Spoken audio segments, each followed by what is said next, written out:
This is Due By Friday, a weekly challenge podcast with Merlin Mann, Alex Cox, and Max Temkin. This week's challenge, do something creative with drafts. Oh my morning. God. Oh, Jesus Christ, that's so loud. Good morning. Oh my goodness. Good morning. Oh, you know, boy. you wanted Merlin turned up. Oh my God, Alex. Am I loud? Oh boy, are you? She want me to pull him down?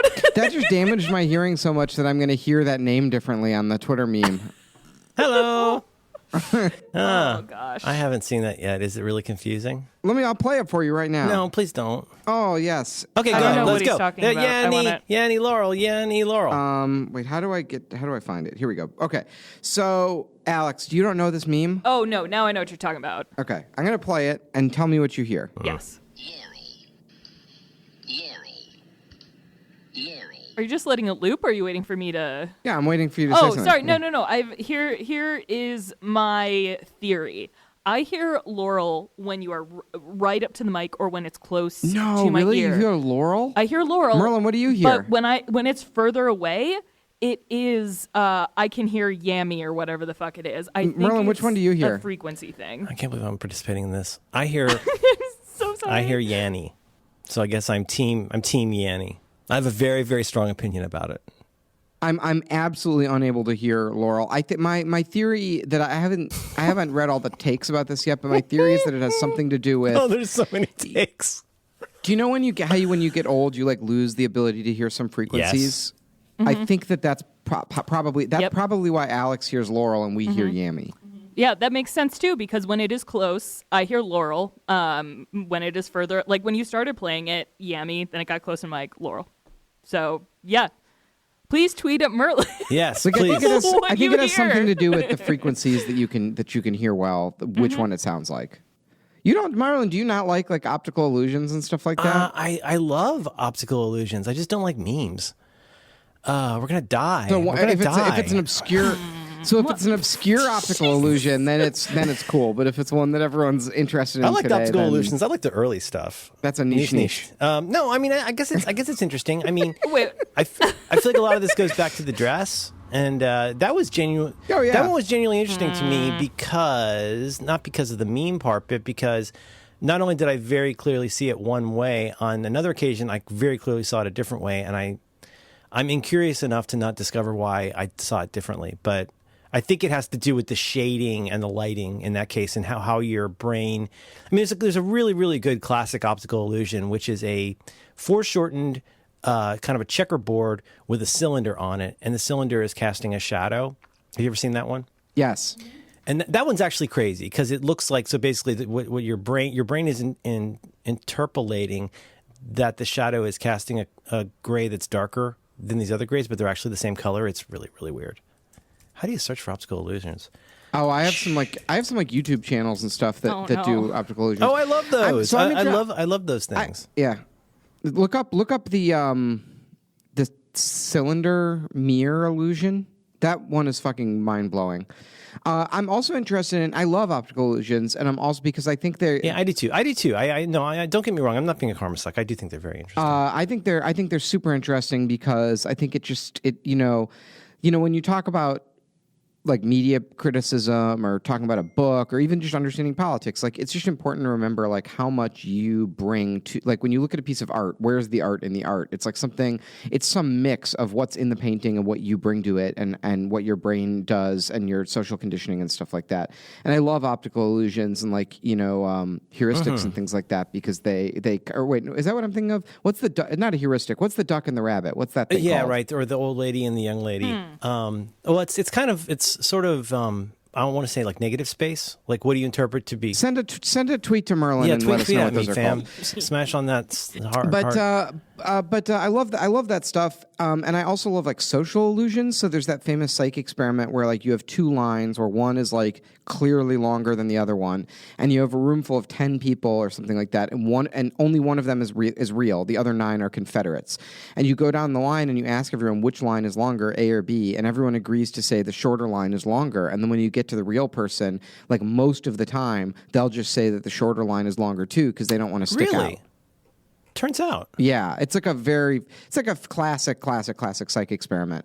So I'm also interested in that of like optical illusions aren't just a trick of the eye; they can also be a trick of the society that you live in and social pressures and things that you're not even aware of. Have you seen the selective Yes. attention test with the I didn't see basketball it. players? Did you? Wow. Oh, I didn't see I it. missed it.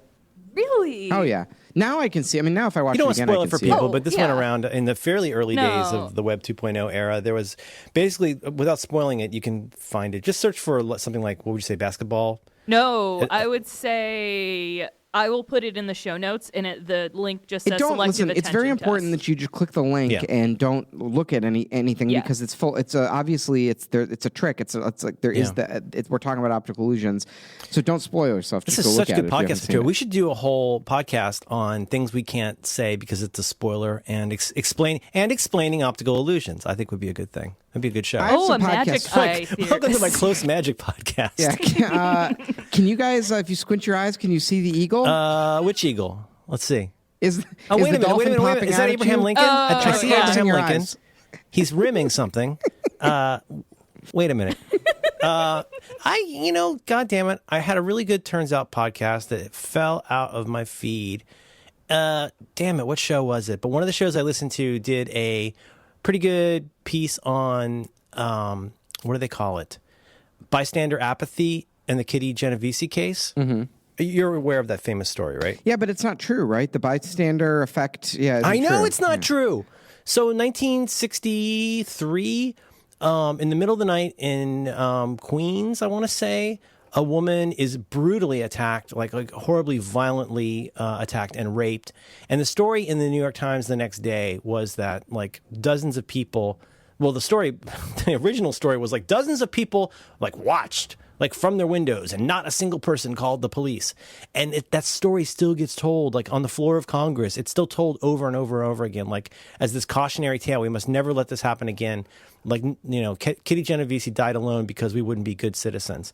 And there's like turns out upon turns out on the story. I'll try to find it for notes, but Well, and then Donald Trump wrote an op-ed in the New York Times saying that they should give the death penalty to those kids that did the attack. give them all the death penalty. It's called wilding. Oh my God! Oh, He still has never taken that back, has he? Can I have a little bit of podcast follow-up. Follow-up. This is very quick. This is just a little note to our listeners. I don't want to know every time you see a hand dryer. I mean, I appreciate that everyone's...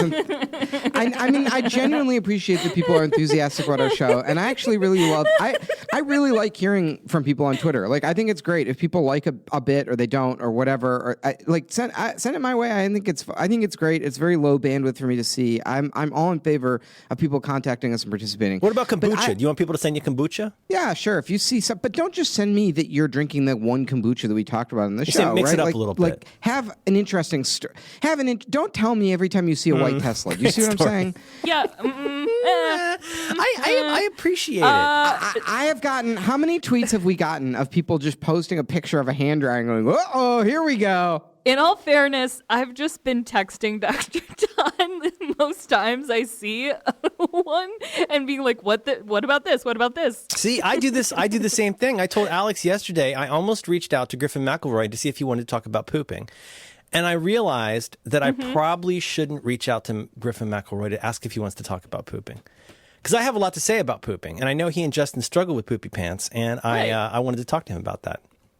And then I realized what I say, Alex. I said I should probably wait till the third date to bring it up. I still think if there's cuddling, you can do it on the first time. Listen, Griffin, before we talk about poop, do you want to cuddle? Merlin, what do you just? Merlin, what do you just? You just email someone that you're a fan of and you just become friends with them. You imagine that worked. Friendship is the ultimate optical What is this? You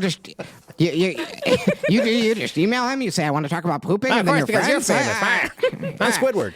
Also, here's another thing. We have some sort of error affecting the way that our domain works my on our God. Why are you Simplecast even- you're website. making So it worse. if you Google Dubai Friday, No, I'm not. I don't. promise I'm not. Don't. Listen, we know it says We're Google has a little thing that trying. says your site might be hacked, and I know we have a bit on the show where Merlin goes, "You've been hacked." I know that's the bit. And Do you know that bit? Please know that please know that we're aware of the situation, that Google thinks that our site may be hacked. As far as we know, it's not hacked. It's just some weird, Google does not like the way that we're doing the domain forwarding. We're trying to fix it, but stop telling us. You can tweet at Simplecast and ask them didn't. to figure it out.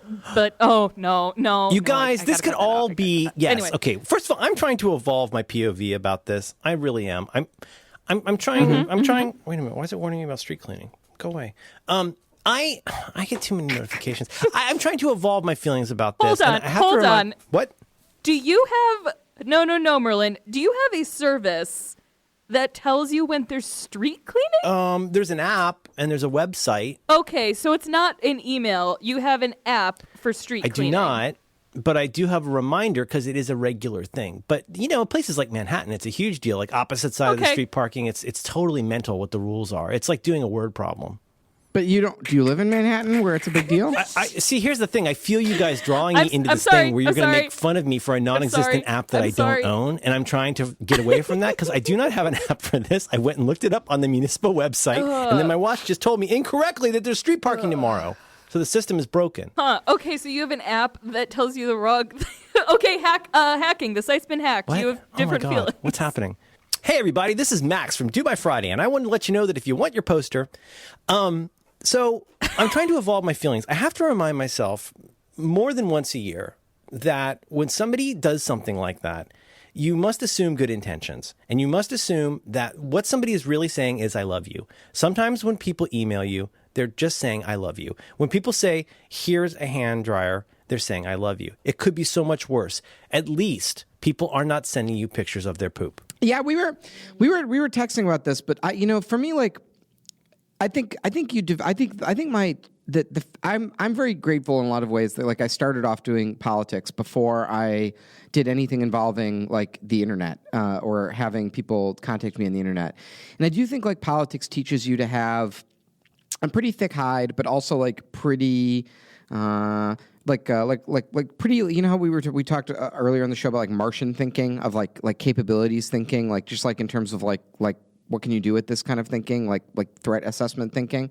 Like, you really do learn that in politics, because in politics, like, if you're running a good campaign and you're going to win, like, only slightly less than 50% of the people, like, hate you and actively root for your destruction. Mm-hmm. And you actually, in many cases, like, you actually get death threats, and there's like security issues, and people break into the office, and there's people actually get, like, hacked, and their emails get leaked and things like that. So, like, it's a pretty dirty game, and you just learn, you just sort of quickly develop a filter for, like, is this going to get me or is this not going to get me? And I definitely, whatever it is, if people are mad at me online, or if they're sending tweets of hand dryers or whatever, like, I don't know, it just doesn't affect me. It doesn't affect me one way or the other. Like, I haven't built it up, I think, as much as you have, Merlin, of, like, how bad it would be to get lots of comments about something. Okay, now I'm fucking angry again, because I went to try and find the exact quote that I was misremembering. There's a quote. It might be Dale Carnegie. I don't know who it is, but somebody said, I thought it was assume good intent. I think it's assume positive intent. And I went to find the fucking quote, and all it is, it's all douchebag weblogs and fucking Pinterest. Can anybody tell me? Don't email me. Oh my God, I'm so deep in this rabbit hole. Oh my God, here's Indra Nuyi. Assume positive intent. That's from myincrediblewebsite.com. Assume positive. Jesus Christ. Pinterest is really doing some sort of magic to Google. They're all up in there. They have Google Images has been overtaken. They're by just Pinterest. all up in Google's guts right now. You can't fucking search for anything without finding Pinterest. And finding a result on Pinterest is like, it's almost worse than nothing. It's like you get access to a contact sheet. Right? Like, you get to, like, you have to go log in if you want to see the picture of the giant foot on the beach. You're tantalizingly close to the thing that you're looking for, but then it's, like, ultimately completely not helpful, because it's just like, yeah, here's a picture of it with no link or information or context or nothing. Yeah, right. Do you guys use, on desktop, do you primarily use Safari, or do you use Chrome or Firefox? What do you use as your primary desktop browser? Safari for personal stuff, Chrome for work stuff. I do everything in Chrome, and the reason is because Chrome has better, like, bookmark organization than Safari. I like how it displays the bookmarks. But there's a pretty neat new extension I saw for Safari that puts the kibosh selectively on a. So, you know about stuff like ad blockers, you know about things like tracker blockers. There's a pretty neat new one who I will find in a second that undoes a lot of the shitty, like JavaScript, you're not allowed to do this stuff. Have you seen that? Yeah, like the putting in your credit card. Right. Turns off autofill. Like autofilling your name and stuff like that. Off, Yeah. Things that turn off copy and paste. Things that add, like you copy some lyrics from the thing and it adds a URL and a bunch of nonsense to it. Yeah, I'll find the name of it. That's pretty nice. Yeah. I feel like I'm pretty lean on my plugins because I feel like that might be how they get me. I just feel like I don't really understand how plugins work, and they seem to have... I feel that way about VPNs. I feel that I've gotten to feel that way. Oh, I could get into VPNs. But I feel like you're giving plugins a lot of permission. Plugins have a lot of power, right? They're like in between you and what you're reading and what you're doing. And I don't necessarily trust the developer of all of these plugins to like see what websites I'm on, and so I don't really know what they're doing. I mean, I assume most of them are benign, but like, boy, if you got me to install a plugin that had access to like the page I'm reading and what I'm looking at and all that kind of stuff, like maybe they're. It's amazing how often you click something in to enable a Chrome extension or to enable anytime you like do an OAuth for something. I always try to. I don't know how much this protects me, but I always try to look at like all the things it's asking to do, and it's like this gives access to all of your contacts and email, and it's like, really, you need all of that? Yeah. Yeah. I just realized looking at my Chrome, they're not even called extensions, are they? I think they're plugins on Safari and and extensions on Chrome. Yeah. Merlin, you're very right to be suspicious of VPNs, and basically, You recommend that torrent tracker article. Right? I do. I have two things that I recommend about this, but basically, the one takeaway I think anyone listening to this should have is there are many free VPN. Does everyone know what a VPN is? Should I say what it is? No, tell our listeners what a VPN is. A VPN is a little service or a program on your computer that you route all your internet traffic to. So, like, let's say my ISP is Comcast. Comcast can only see that I'm talking to the VPN, and then the VPN is like a router, and all my traffic goes to and from the VPN. And it obfuscates what IP address and consequently location you're coming from.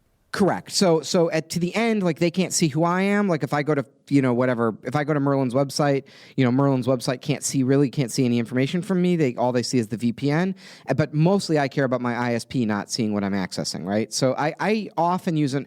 Now the best use case for a VPN is if you're at a Starbucks or on an airplane or something where you're on a if you're on a local network with other people, they could do some really evil shit to you. That's how it's the best theory, I think, of how all those celebrities got their iCloud photos stolen was that they connected to a local network at like an awards show. And someone made a network called like Starbucks Wi-Fi, and they packet sniffed everyone's like iCloud passwords. Well, yeah, I mean, and like there's so many things to this. I mean, the one thing is like I think what you're alluding to is, well, I mean, it used to be that like when you go to someplace like a Starbucks or a whatever, they might have the ability to run WPA2, but they probably aren't. And on top of it, you don't know what that access point is actually doing. You don't know if it is Starbucks. You don't know if it is. I mean, I remember when there was this extension you can get for Firefox that would basically sniff cookies. So it was fucking bananas. I would demo this for people. You would go somewhere. This is before everything went HTTPS on social media sites. And you could basically just turn it on for a minute in Starbucks and steal the cookies of everybody in the Starbucks. It would just basically sniff. You could instantly become anybody in that Starbucks, like in real time, because it wasn't protected. So on the one hand, even if there is a password to get in, like you go to your local, the beanery, and they give you the password, well, there's no guarantee that your stuff is safe. And then what you're alluding to that is really scary is when somebody makes an access point called Starbucks or just makes an access point. Because if you do not have auto join turned on, full stop, and periodically delete all the access points that you don't need right now, you can always sign back in.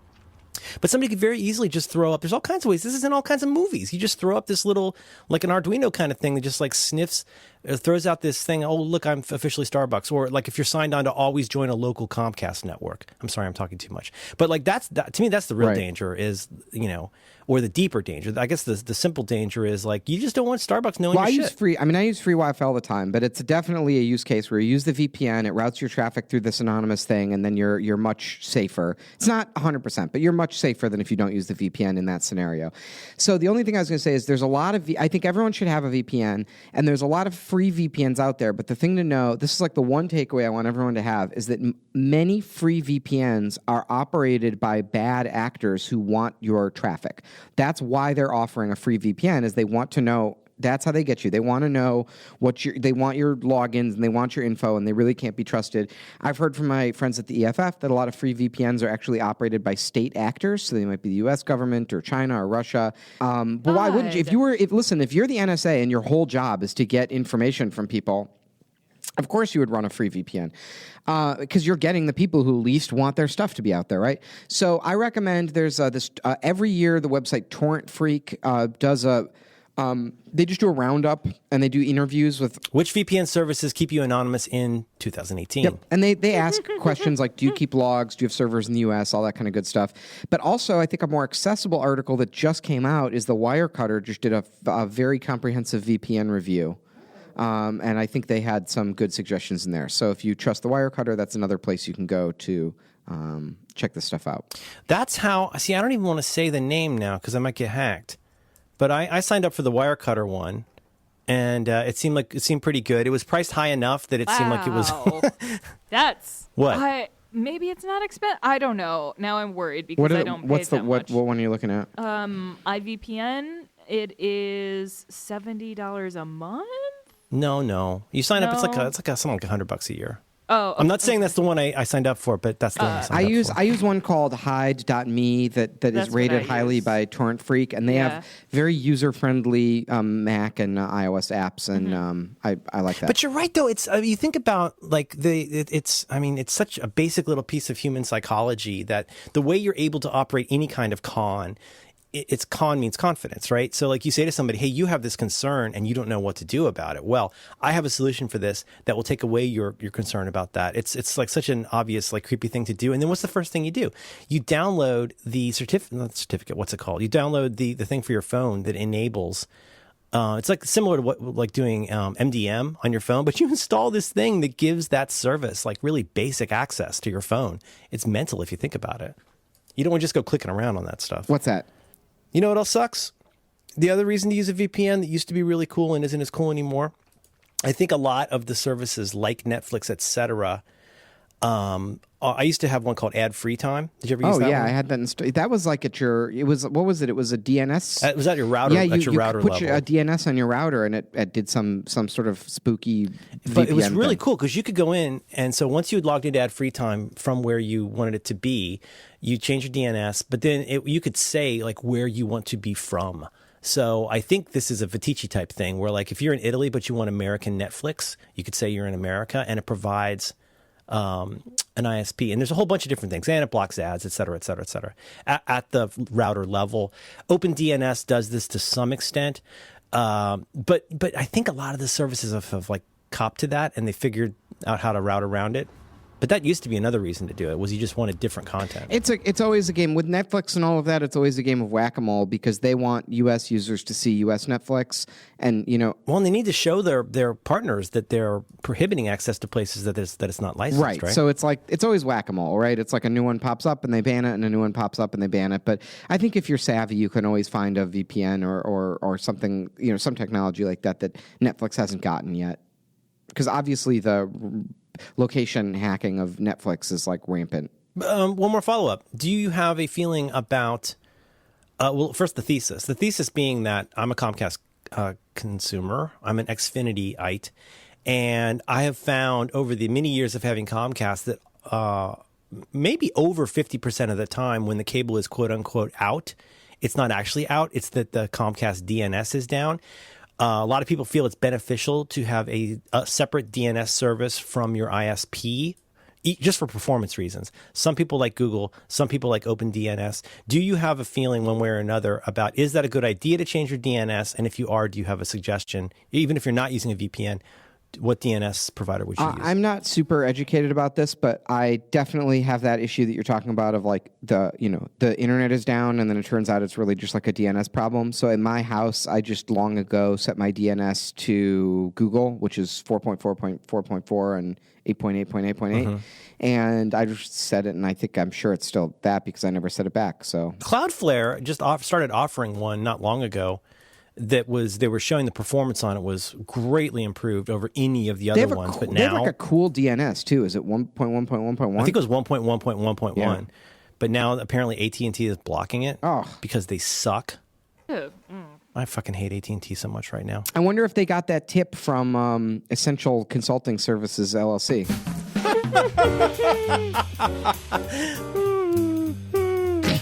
A Delaware LLC.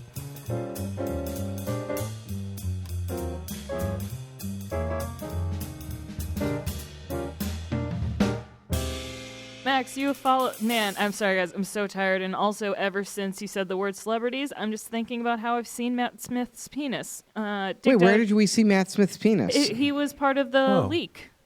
Oh, really? Yeah, and if Oh, if no. you possibly just He took a dick pic? The had- doctor took a dick pic? He did. It was a very tasteful one. If I had seen it, all right, Max, you follow. Geronimo.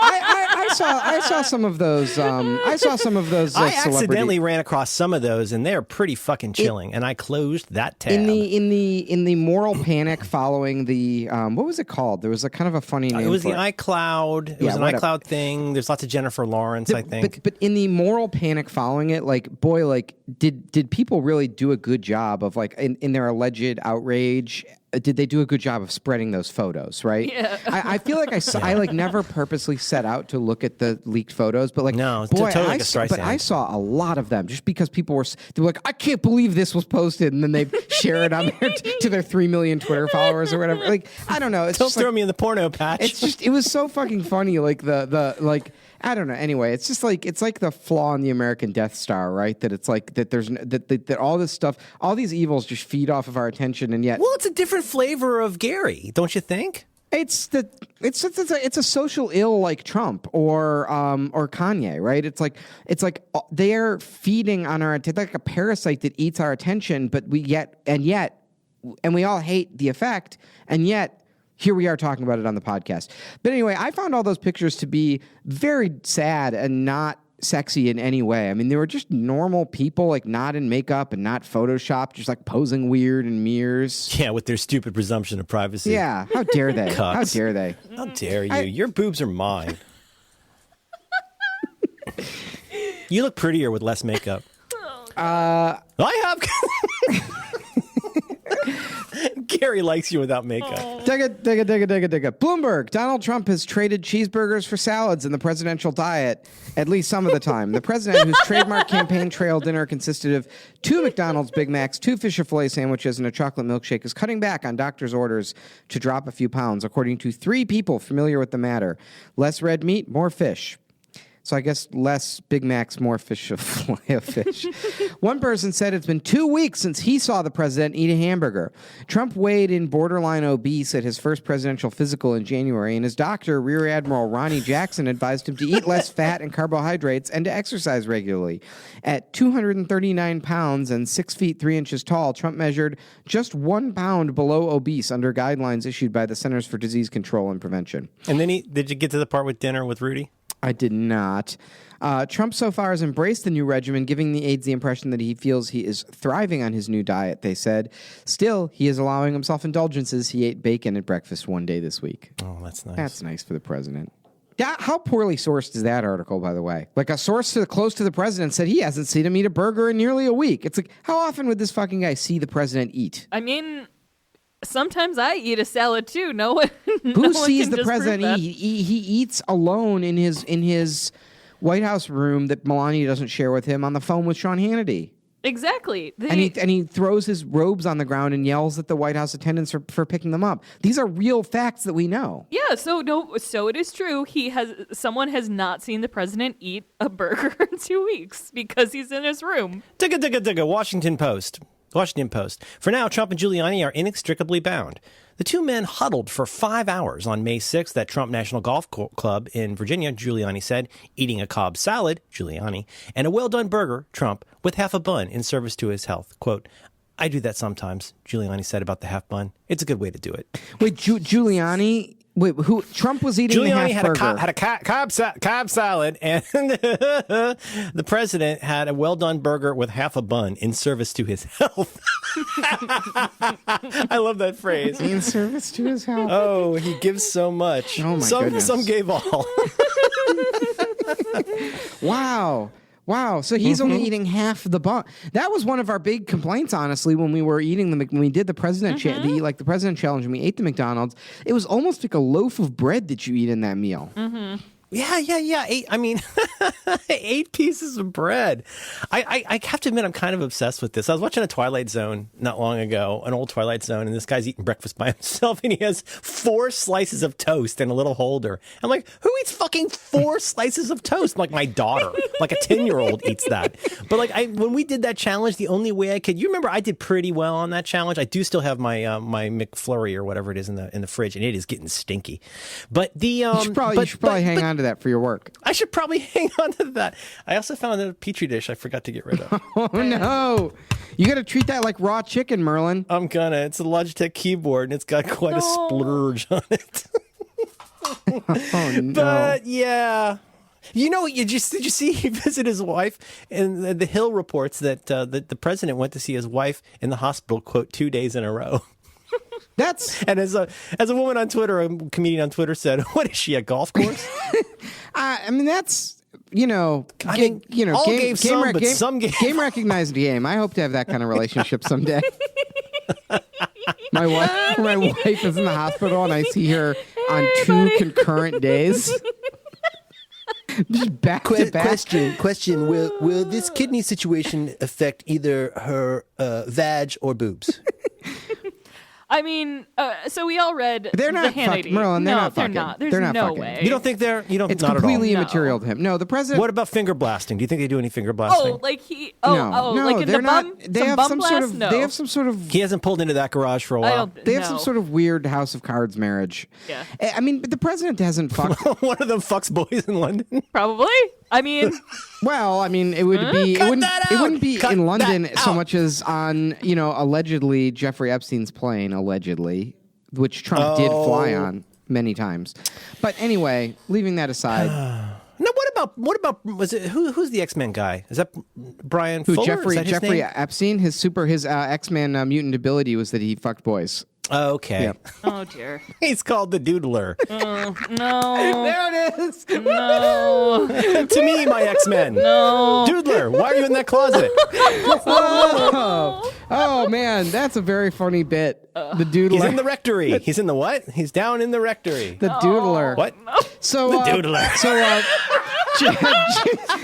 Jeffrey, welcome to the team. What would you say your main powers are that you can use to help us fight Magneto? Is it okay if I explain it to Rogue over here? No. Well, I have a Damn private it. island Oh, and an airplane. oh.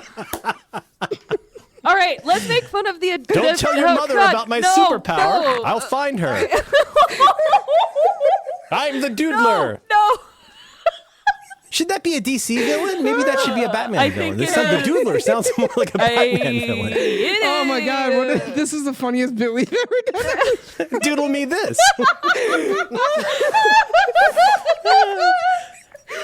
Hello, I need some help finding my puppy.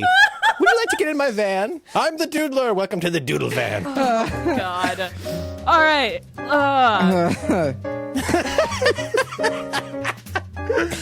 Oh, we have fun, don't we?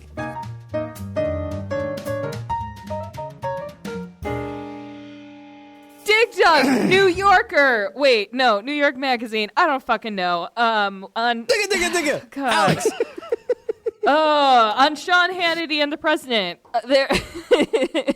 their chats begin casually with "How are yous?" and "What's going on?" On some days, they speak multiple times, with one calling the other to inform him of the latest developments. White House staff are aware that the calls happen thanks to the president entering the room and announcing, "I just hung up with Hannity," or referring to what Hannity said during their conversations, or even ringing Hannity up from his desk in their presence. That he talks to Hannity more than I talk to my wife. Like, what is... Yeah. It's weird. You hang up first. You hang up first. He, like, falls asleep. It is so strange. And, like, you know, but they both... I mean, just one of the dumbest people in the country, and he's got got the president's, like, the red phone in the White House. Well, the story goes that they pump each other up. They say the F word a lot. And that in particular, Mr. Hannity like feeds him a pretty steady line of like, be careful not to trust the people around you. And like he is supposedly one of the ones who's really encouraging him to stay tough and do the wrong thing. Yeah, and then Priebus has to calm him down. Think of how many people are probably trying to get the country into a war right now. Like, it's kind of amazing that we're not in a war, honestly. It's absolutely amazing. You know, they fully expected this thing with North Korea to blow up. That's what Sarah says. Sarah says, "Oh, we knew all along this wouldn't happen," even though we also said he should get a Nobel Peace Prize. I felt all along that they were. I mean, I don't know. To the extent that this administration is capable of doing a plan, I mean, I think for the most part they're just sort of bumbling their way through all of this, with really just like moment to moment. I mean, you know, just I don't even know if you want to call it decision making, but it's sort of just like they're just along for the ride like everyone else on a lot of this stuff. But I did for a minute get the feeling that they were purposefully sabotaging the peace talks with North Korea so that they'd be able to throw their hands up and be like, well, we tried, and then, you know, do a ground invasion or some sort of insane, you know, ill-fated war. But I don't know. Now I think they're not even. It's like, oh, good. Good thing that happened. World War II? Yeah, the Honorable War. The good one? Okay. Yeah. I mean, we took houses away from all those Japanese people. We've never done a war in Korea. Who knows how it could turn out? There's a police action. Might work out.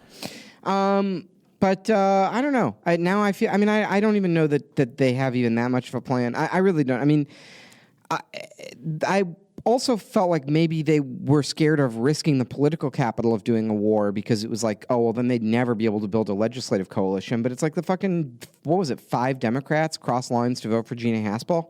Oh, my God. What? Like, what is this in service of? Like, why are they doing that? What's the fucking point of having Democrats? You know how Democrats are always like, oh, well, we've got to keep the moderates because otherwise we'll lose those seats, right? It's like, okay, well, it's like we have to be comfortable with some pro-life Democrats in there. You know, we can't be a pro-choice party, for example, because we'll lose the center, the moderates. Well, what fucking good? What's the point of having the moderates if they vote for Gina Haspel? It's like, why? What are they doing for me there? Like, I could give a shit whether they're a Democrat or a Republican. They vote with the Republicans. So what is it? Right. What good does it do me to have Joe Lieberman in the party? It's like, or any of the, you know what I mean? It's like, what's the there's point? all this tut-tutting from the theoretically left wing that's just, it's what is kind of really, it's what is sadly quietly rotten about politics. It's one thing to say that there's a bunch of lunatics on the right who are just so out of control and so away from the values of their party if they ever had any. But it's not like we're doing that much better. We're not really doing that much to oppose them. We just keep going. We just keep placating them. We're like Perma Vichy. Well, I think a lesson, I actually take a lesson, an important lesson from what's going on with the Republican Party, which is, I was thinking about this weekend. I was thinking back I was watching like Mitt Romney videos on YouTube because I was depressed and it was cheering me up, and watching him like bumble through that presidential campaign. And, you know, it was so that guy ran for president about 6 years ago. That is not that long in history, right? 6 years is not like ancient history. It basically just happened. And if you think back on what the Romney-Ryan ticket, like what their positions were, he was anti-Russia. That was one of his main things, right? Was that he was talking about that Russia was our number one geopolitical foe and that he was going to be tough on Russia, and Obama wasn't being tough enough on Russia. He was in favor of free trade, and they were like strongly anti-deficit. That was the biggest knock against Obama, was that he was running up the deficits. Now it's 6 years, and not even 6, because if you just think about the Trump campaign, it was like 3 years after that, really. Mm-hmm. There was like not really any like public comments or debate or the Republican Party never decided to abandon that. They just did immediately. They flipped 180 degrees on all that stuff, right? They're pro-Russia, they are anti-free trade, and they don't give a shit about deficits. And all the voters, the Republican voters, if you look at polling, like they're pretty much just as fired up about Trump as they always were. Like, Oh yeah, more so. Mm-hmm. Yeah. So it's like I just think like people are not ideologues on issues. Like people can be led by vision. Like Trump did it, right? I don't agree with his vision, but he had a vision and he turned that party around 180 degrees on its biggest issues.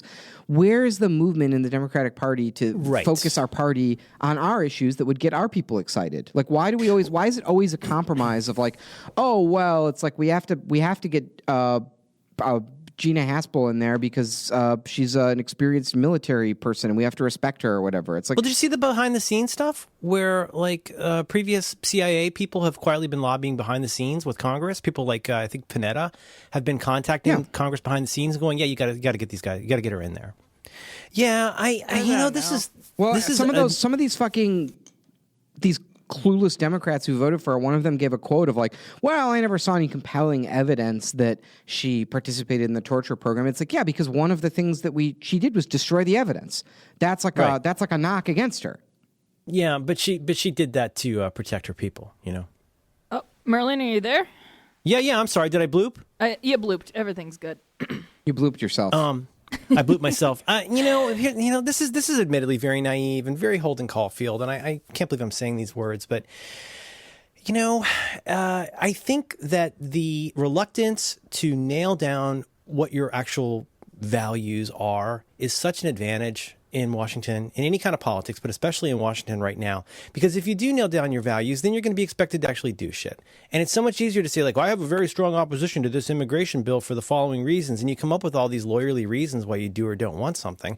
But at the heart of it, it's that it doesn't benefit you to say, this is what I really believe. You can't say, I believe that a woman has the right to get an abortion anytime she fucking feels like it. You can't say that. You can't. You will never make it. Instead, you play lawyer ball and you say a bunch of stuff about right to choose and things like that.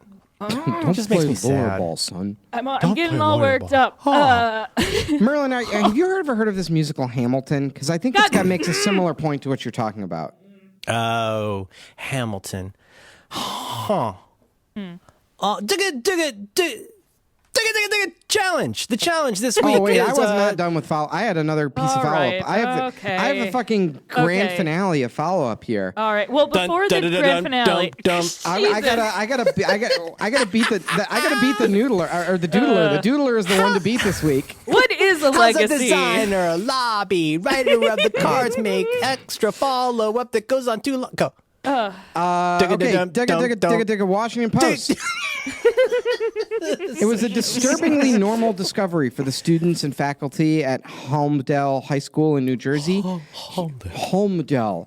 Human feces on or near the track and football field, found there before the school day began. The school's administrators turned... The game is afoot. The game is afoot. The school's administrators How turned... will we ever solve this one? You got to get your calipers and measure the diameter. Now, who could have perpetrated such a crime? The school's administrators turned to law enforcement to launch a whodunit investigation. Thursday, they got an answer. A school district superintendent, Thomas Tragmalini, 42, who led the Kenilworth School District since August 2015, was arrested at 5:50 a.m. Monday after he was seen defecating on the football field, according to police. I don't see why that's funny. No. What do you guys think that's about? Fine. When you get out there early, you have a big thing of coffee, running can be intense. What do you guys think that's Sometimes about? you just need to drop a deuce on the field for the kids. Yeah. Is that a sex? It's fertilizer. Is it a sex thing or is it a masculinity thing, like a mark your territory thing? I think I wish it were that. I think it's so simple, which is there wasn't an open bathroom. See, this is the kind of thing I'd like to talk to Griffin McElroy about. Yeah. Like in that case, but the weird part is like it sounds like he did it more than once. Well, yeah. I mean, if we go back and look at the story, Merlin. I mean, let's do an exegesis of this story and really, consider it in its own merits here. I mean, it says it was a disturbingly normal discovery for the students at the school. Human feces found on or near the track and football field before school began. it was happening enough that they eventually went to law enforcement to launch the whodunit investigation. And then they caught the guy in the act. So you're saying that this happened all the time to him, that he couldn't get to the bathroom? I mean... No, you're right. You're right. And also, he wasn't being very classy about it. Like, did it have to be, like, out in the middle of everything? If I was in an emergency situation on the school grounds and I needed to take a shit, I mean, I would probably... I don't know. I guess I'd go behind a tree, but then I'd pick it up or bury it or something. Yes. Oh, Like, no. to me, it's Because like... you have shame. Do you have a bag in this situation? Sure, No. sure. You got a little newspaper bag No. with you, like a dog. I mean... You keep I it just on a think leash. do you think it was, or the other thing I was thinking is like, do you think that he was trying to instigate was it a false flag operation? He was trying to instigate like a moral panic, like, to crack down on the students. Like, can you believe they're doing this? Oh, man. You see what I'm saying? Yeah, I do. Maybe it was a teacher, and it was an administrator of some sort, and was like, let's distract from the Tide Pod and the fidget spinners. Like, he just got on Twitter yesterday and was, well, I don't know. I mean, it's driving me crazy. What do you guys think he was doing? Why was he doing it? I mean, I understand why it happens once. I have on more than one occasion dropped a deuce in an unconventional place. I can totally get that. It happens. It's the repeatedly doing it and doing it somewhere where everybody's going to see it that is a little hard to understand. I think that's a good point, because you're right out in the middle of the field or whatever. I think it's a sex thing. It's got to be It's a sex like an thing. exhibitionism poop.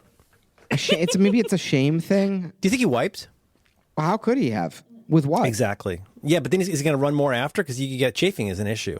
I don't even know if he was true. chafing. I think it's just part of his day. Just walking into. He likes school. that little squish. That's his confidence. Oh, no. That's his. Oh, no.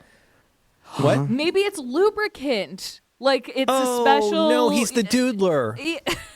No. No, I mean, it makes him run I don't know. We have no faster. reason to believe that anyone was being doodled in this situation. No. We have no How reason. far down does this rabbit hole go? We have no reason to think that that there's any doodling happening in this story He at all. could have shot in his own white van anytime.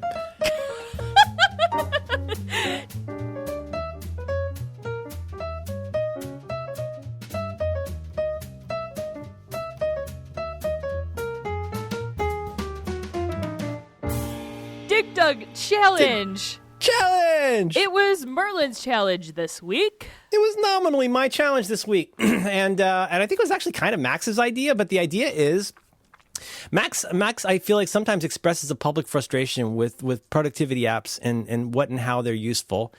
And we decided this week that we were going to look at the app Drafts for iOS, which recently had a big update, and look at fun stuff you can do with Drafts. Did anybody peanut butter on this? Well, not only did I do the challenge, but I also went ahead and recorded a supplemental podcast to surprise you guys with a friend of the show, Tim Nahamek, who's wrote the Drafts review for Mac Stories. Are you springing this on us? I am. I'm fucking springing it on you. And we recorded Holy an hour shit. long. We record. I was like, dude, I do not know what to do with this app. Can you walk me through it? And he gave me a little drafts class, and we recorded it. And God. I'll send it along to Alex, and we'll post that audio up. I can't believe you wouldn't tell us about that. I just How went can you and just did it. fucking spring that on us? I just went and did it. Oh, God. God damn it. I feel like you're being disloyal. Well, it's not a Do by Friday thing. I just recorded my class with him. Huh. And I sent it, and then I made a markdown. I made a drafts action that took the show notes, formatted them into Markdown, and sent it to Alex, and then archived the note all in one tap. And so I have an action called Send Show Notes to Alex. And look, it's even got a little is that picture of what it- Alex in there. What? That. So you were a good boy You this love week. putting faces on things, and I don't know why. And then I sent the show notes to Alex, and she didn't ask me what it was for. I responded to you with a emoji saying already read and added to the show notes. Ooh. Yeah, snapping in a triangle, as Merlin Triangle would say. snaps. Yeah. 2, 3. I also read this and loved it, and I think I can say this. He's working on another story about Drafts 5 that is kind of mind-blowing, and just the way he thinks about not only text, but the automation of text is... God, it's brilliant. So many people who, if you're like on the in the drafts, the what's it called? The site with all of the cool workflows and stuff like that. The website? Yeah. It's kind of like how IfTita used to be. Like now it's like it doesn't feel useful. But Drafts 5, like, people are coming up with bonkers stuff. I love it. I can't get past the disloyalty. I think it was disloyal of you to spring this on us without any kind of warning. And frankly, it sickens me. Yeah. I'm. What do you think, Greg? I think that it's good. I mean, he took the time and invested in it, and he's not doing anything he wasn't supposed to do. What is he that? just had an online conversation with. What is happening right now? Helper. What is happening right now? Can you hang on a minute, Max? So is Greg, is Tim the guy's name? Is that who that is? The guy who wrote it? Yeah, Tim Nahamek. He's a good guy. Oh, sorry, Max. I should have mentioned this is Greg Pierce, the developer of Drafts. What is happening right now? What is this an effect? You got doodled. Am I hacked? Ladies and gentlemen, welcome to the show. Greg Pierce, the developer at Agile Tortoise, who has brought us the wonderful app Drafts. Greg, how long were you? Were you here for the Doodler? I was, which was he brought me in right in the middle of that, and that was a good introduction. Could be something to think about the next time I'm out running at the track. Oh no! Do you think the Doodler leverages automation, Greg? I think he probably got a reminder set up that goes ding while he's out there on the track, so he knows it's time. No, he's not using an app. He has a giant, oversized alarm clock, and a little hammer rings the bells back and forth, and he goes, "Time for a doodling." That's one of his catchphrases. I think we've really fleshed this character out. Yeah. He's very realized. And he'll never Introduced be to the mentioned MCU. again. Oh God. That's the most ambitious crossover event in history.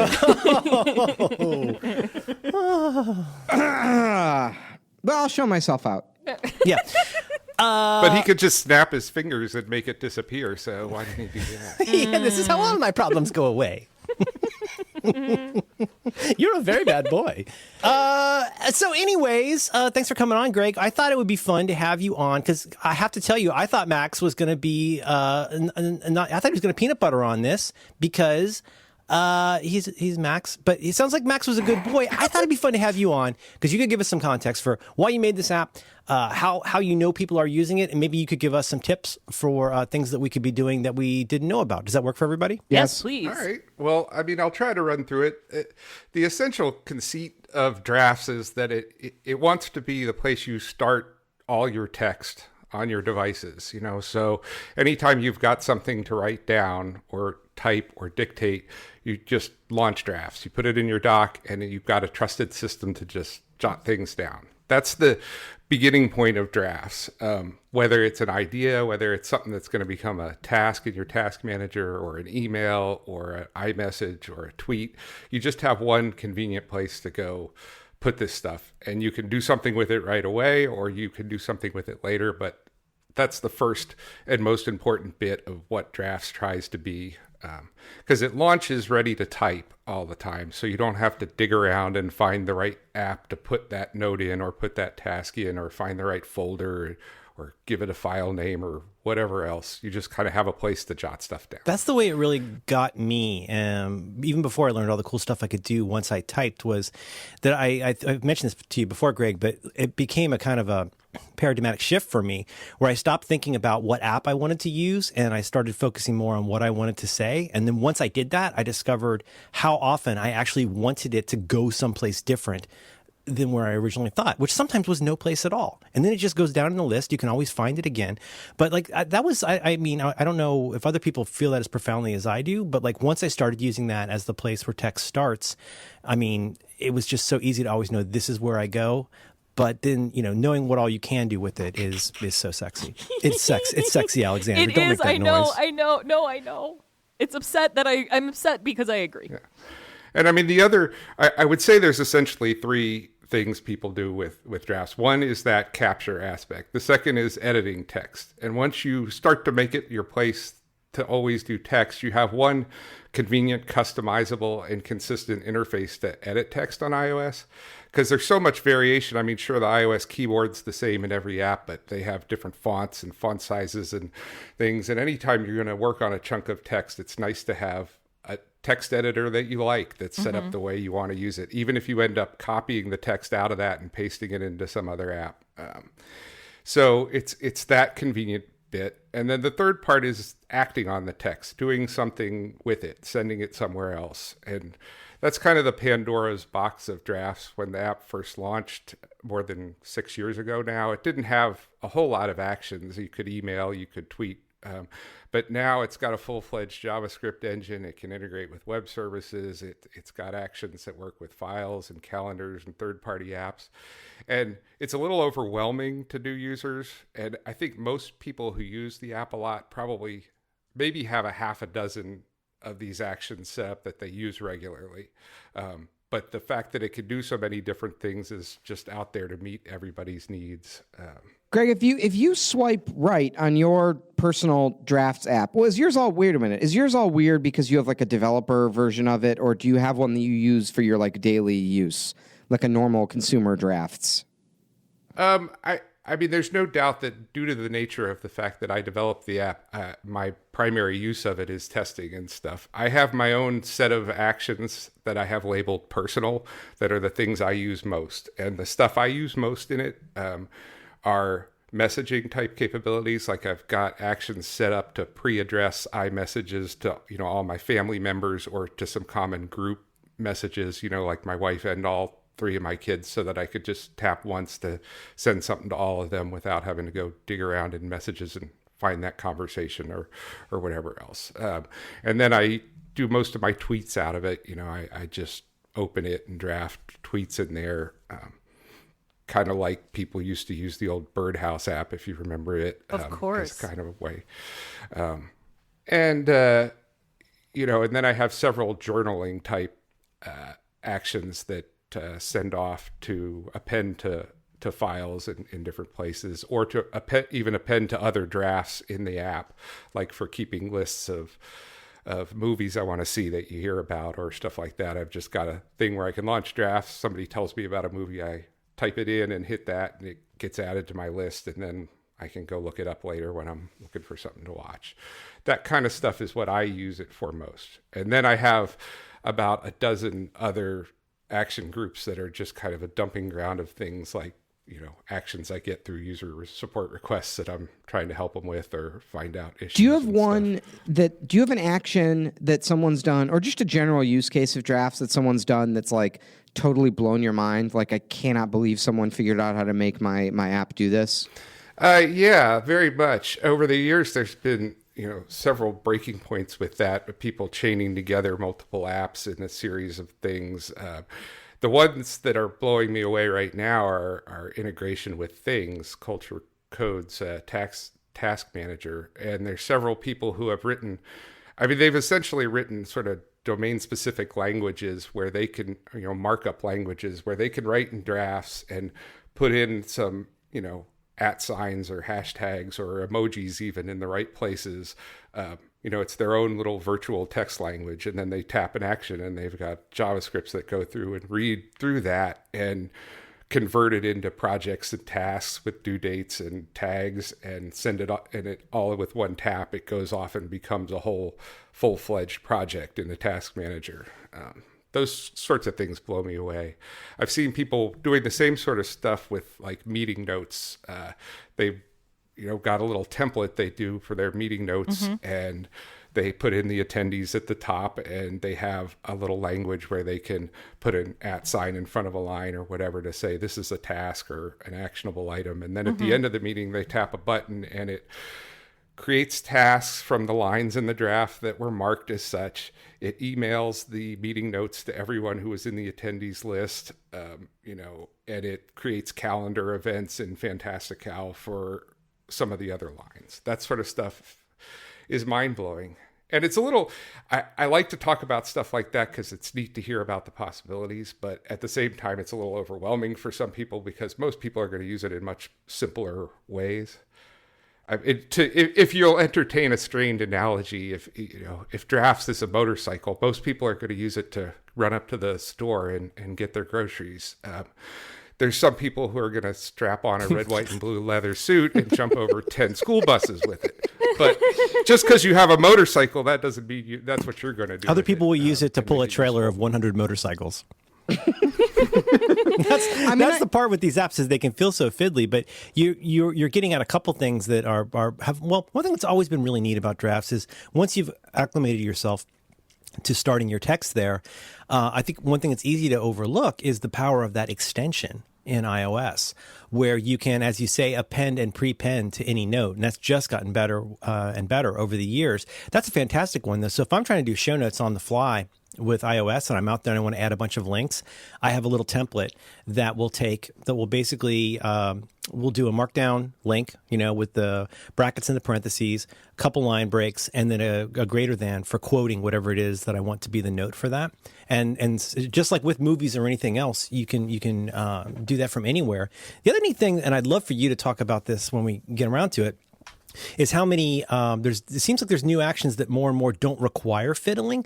There's one action on the directory that I love where it used to be you'd have to get a group of actions and kind of loop them all together, and it started to feel like a hobby project. But you got one that I love, you or one of your contributors, where you could say, okay, I want to create a new list. I want to make a list of movies. I want to make a list of books, whatever. So I mean, I'm telling you, it's your app, but so just so listeners know, if you're in a draft and you type The Godfather, you could say, add this to a list. And it'll say, okay, little pop up and it'll say, do you want this to be a new list or do you want this to be an existing list? You say a new list. You say, okay, what kind of bullets do you want for this? And what do you want it to be called? And so now you've created a new list called movies. Now, anytime that you pop up in a new draft, you hit that, it automatically tags it as lists. But I thought that was really cool in how little overhead there was to creating that list. I didn't have to go and manually create a new list and tag it as lists. All that was happening in the background. Right, and it saves you a lot of people are already keeping stuff like that in Apple Notes or whatever else, but every time you got to go write down the new movie, you're 12 taps away from that. You've got to go find the Notes app, you've got to launch it, you got to go dig through and find the actual note you keep your list in, and then you got to scroll to the bottom and blah, blah, blah. And if you haven't opened it in a while, you got to hope that it's updated on your Mac. Yeah, you've got a whole lot of cruft and friction. And I have a question about this. A question for the whole panel. So I feel like I'm constantly drowning in a sea of text notes for myself, right? I've got stuff in Bear, and I've got emails, and I've got sticky notes on my desktop, and I have a literal field notes in my backpack where I have meeting notes written down. My greatest fear, I'm just starting to use drafts, and my greatest fear about using it is I don't really want another place that's full of notes that I have to remember and act on and deal with. How much weight do you guys give to the inbox and drafts? What do you do with those little scraps? You know what I'm saying? Does this make sense what I'm saying? Yeah, absolutely. What about you, Alex? For me, drafts, like Merlin, it's very much the place where text begins, but especially with Greg was talking about, and now with task paper, doing a whole project in OmniFocus. I was playing around. I still don't like things, but just playing around with different automation stuff, nothing really stays in drafts forever, I guess, for me. I will make, and I hope we talk about this, I will make a little workflow, workspace, and that's a good place to do show notes or go over meetings or stuff like that. But everything it either goes, my main things are, it goes to Bear, OmniFocus, or Fantastical, or Twit. I do also have a tag that's just tweets that will never be seen. I use it, and it's sort of an advantage of having a front end like that, but you can set up actions and drafts to automatically archive the draft after the action's been run so that it goes out of your inbox, right? Yep. Okay. But it also keeps a log of the actions performed on these notes.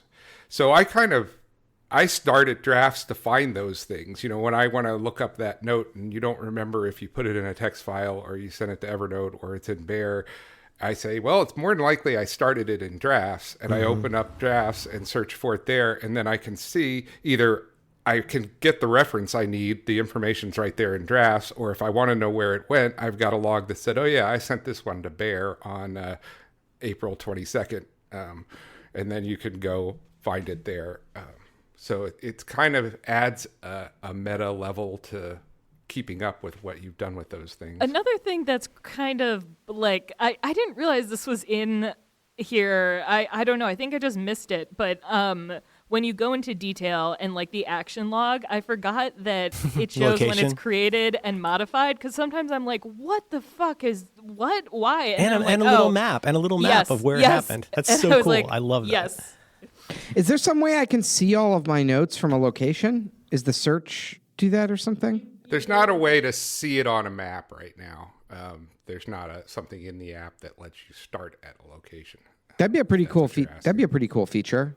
Like Yeah, it like would. like Photos does that, right? Like I use that all the time. Like show me all Oh, the yeah, photos right. from the when we were in Italy, right? I feel like I'm on the cusp of making a change, and it's very awkward for me to say this thing that I haven't said publicly. But okay, so historically, Drafts has for many years now been where I start all text. But candidly, for many years, I preferred doing most stuff in Editorial, which is another app. They're both really good. The main thing was, I mean, there was a long time where candidly, I did most of my stuff in Editorial, but creating a new editorial document and giving it a title, because I don't want to have 50 things called Untitled, Untitled 35, Untitled 36. It was just, it was way easier to create stuff in Drafts. But for some reason, I had this thing where I always preferred doing writing in Editorial. But I feel awkward saying this, especially with Greg here. But like the truth is, Editorial has not been seeing a lot of updates for a pretty long time. And please, everybody, I'm not that guy. I'm not like throw an app under the bus guy. But it's been a pretty long time. And as I increasingly do stuff, let's be honest, one thing is, as I do more stuff with an iPad and a keyboard, I really notice who puts lots of good key commands in heck yeah. an app. Drafts has a lot of very good key commands. I notice what works and doesn't work in various places. I guess I'm saying, gosh, I sure hope Editorial stays at it because that app has been good to me. But the truth is I am kind of on the cusp of moving totally over to Drafts. The reason I haven't up till now is for a mental model for me. It has always made a ton of sense that Drafts is this incredibly valuable source of capture and occasionally recall. Maybe even more than occasionally. It was great, like you said, Greg. If you know you make everything in Drafts and it's synced up on all of your iOS devices, you always know where something probably started. And I find tons of stuff that way. It's just that in the past, I didn't find it as easy to like have that left rail open. That always felt easier to me in an editorial. But it's going to take a mental shift. But I'm considering moving all the way over to just Drafts. It's just that it will require a mental change and probably a way of auto archiving certain kinds of things. But I mean, I guess I just want to say to just to kiss your butt a little bit, is that Drafts has always felt very robust to me as a place to write stuff down and do stuff with it. It's just that now it really is its own little ecosystem in a way that can be extremely powerful. And I feel like I'm really just kind of getting started with what all of that can be. That can be stuff like workspaces, but also like just the maturity. I'm ready to go and spend the amount of time I spent setting up Drafts. I'm now ready to go back through, trim out the stuff I haven't used for years, all the social services that don't exist anymore that I can trim out of there. And I will at some point probably look to you, Greg, for advice on how to handle my groups and tabs because I'm doing that very inefficiently now. But that's where I am with this. Historically, it's been just almost exclusively a source of capture, but the source of capture. Every tweet I make starts in Drafts, period. But I don't know. I think this is a very thank you to our guests for making this because it's a very robust and mature app that has a lot going for it. And I do feel like I could trust that at this point as the place where I do the stuff. Does Drafts make money? Well, that's our goal. I mean, we just with Drafts 5 was just released last month, and we've switched over to a subscription model, and the goal is to make it a more sustainable thing that can be working on full time. Thank you. And Thank you for doing thank this. you on so much. Yeah, I'll say like I downloaded it and I immediately paid for a subscription. I didn't even do the free trial. I just immediately paid for the subscription because to me it was like, well, if I'm gonna do this, I'm gonna buy in. Like I'm in. Yeah, like vote early. Yeah. You know, I Yeah, mean, I you need agree. that first week. You want to get in there and vote early.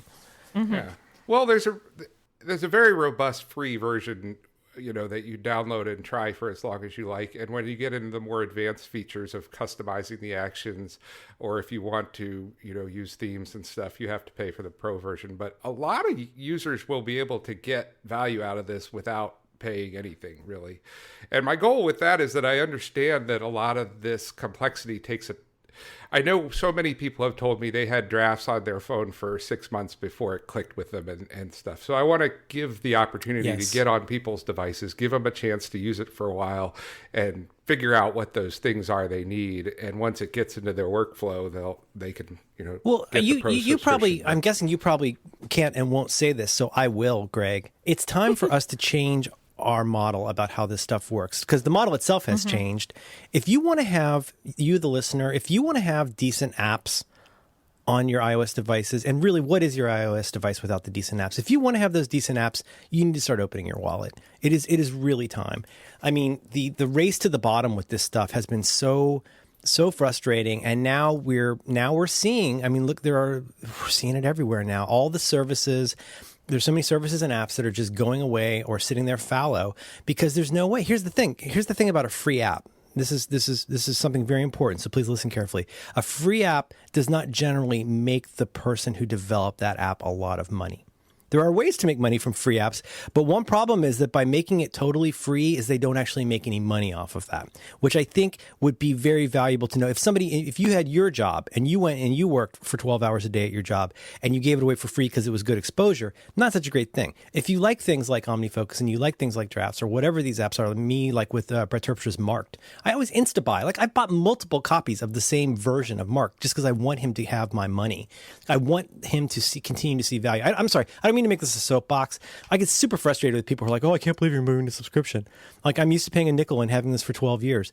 It's like, that's not sustainable. It's not going to get better. It's going to keep looking like the Scott Forstall years. Everything's going to have paneling and bezels on it unless you also it's not. fund it. It's just to the point of Drafts too. Like it's not a weather app. It's a productivity app. It's a thing You're that you like use using it for your new stuff. You're finding new ways to use it every week. But it's saving your time and for me at least, I'm using it as part of my work. So like, what I just don't understand. Yeah, I agree with you. The expectation of getting productivity software and creative software for free is really toxic and bad. And as someone who needs that software to make a living, like it bothers me that it's that I've heard, at least from my friends in this business, that it's hard to make a living doing this. What about Drafts on Mac? That feels like a thing that I'm going to need if I really buy into this whole ecosystem. We're working on it. And Really? I hope. I'm certainly aiming for. Well, color me surprised. I would not have guessed that. I don't like to pre-announce things, in the sense that I don't want anyone coming up and saying, "Well, where is it?" Well, you're screwed now, I can't buddy. tell you a date. Don't but- worry, no one listens to this show. So- It'll be okay. Yeah, we lost them with the Doodler. So on May 16th, you made a recall that you were working on a version of Drafts for Mac OS. But that was a big part of the bought Drafts this version 5. expecting a Mac app. As a big part of the whole process of developing Drafts 5 was to make all the underpinnings, the data layers, the sync, the stuff like that, all cross-platform and ready. So we still have to build the actual Mac UI, but hopefully later this year, if Apple doesn't do anything crazy at WWDC in a couple weeks. Shut your dirty my mouth. Gosh. Boy, man, am I gonna go? I'm just gonna be all the way into the Drafts ecosystem if it's cross-platform. That's gonna be killer for me. I mean, I love you, Bear, but that's out the window. No, that was mean. Wow, Still wow. wait for that. And there may be some stages to it. We may get out a version. Oh, here he that goes. Here he just goes. lets Walking you- it back. yeah, Oh, yeah. typical. Well, I want to get out something useful as soon as possible. So there may be a version that comes out that lets you create and edit and access your notes first, and then the whole action aspect of it will come along a little bit later. But we'll see how quickly it moves. And I have that's a really definitely on quick the dingling roadmap. question for you, though, that might be useful to listeners as well.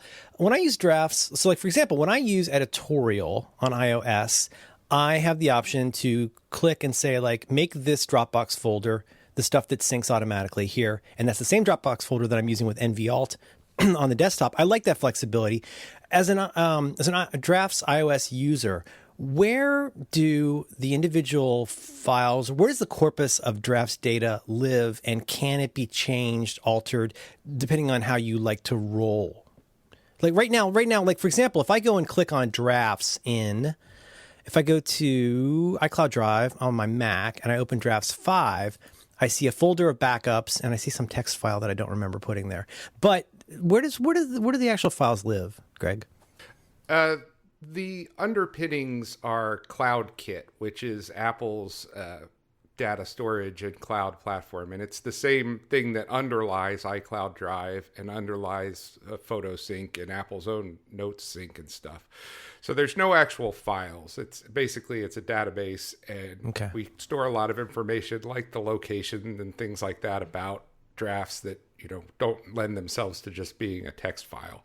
So, it is in a private data store at Apple and synced across all your devices, but it's not in a file on a drive somewhere. You have to export or take actions to send it to a file. And you can import files, you can export files, but it doesn't sync that way. I was so amazed when when you had me on the beta of this, and I was pausing over that button that's like, do you want to import all of your things from Drafts 4? And I was like, I don't think this is going to work. This is going to be one of those things that doesn't work. And then I'm sad and it's gone. I was amazed at how well it worked. So that was very comforting to me. But like right now, I mean, not to put you on the spot, but right now, if I want to have a corpus of data that's accessible by my Mac, Drafts is not the place to do that right now. No. Okay. No, I would not want to mislead anyone there. You can get it out in a lot of different ways. You can bulk export. You can select all the drafts in your drafts list and say run action and have them all saved out to files. Oh, I have so many questions with only a few taps, but it's not going to be two-way sync with those files. Which is more. It's becoming more of a thing now that we've added tagging and other types of long-term storage to drafts. It's obvious. It's become more something that you want to carry across. In the past, people have used it more to forward to other systems, so it was less of an issue. But yeah, we're certainly aware of that. We're trying to get there. My spouse wanted me to mention that they used Drafts 4 for a while, but never really used any of the like extensions or stuff like that. It was just where the tweets that couldn't be twatted lived. But now, just with shut up, Merlin. But with Drafts 5, I don't know. I didn't import my stuff from Drafts 4 just because I wanted like the pure beta experience, I guess. And but just showing them that, and it feels so much cleaner when you start. And obviously, like nerds automatically go and add all of their cool stuff. But I don't know. There's something about it that just feels more clean and more accessible. Also that dark mode. Whew, that's gorgeous. Thank you for that. Yeah, there's other things coming, like customization of themes is on the roadmap too. And stuff. So we've got a lot, and I hope with the subscription model, I feel like things are going well, and we're going to be in a position to deliver regular updates. I mean, that's the other big part of moving to the subscription model, is to not be back in this situation where I'm releasing one major update every 3 years or something. I want to be constantly updating the app and adding stuff to it and unlocking these additional features, and the subscription model better allows for supporting that. Should we get down to business? Should we talk about doing stuff? Wait, I have another question. How many people work on Drafts? One. It's it's completely a one-man show. It's me, yeah. At my company, Agile Tortoise, is just me.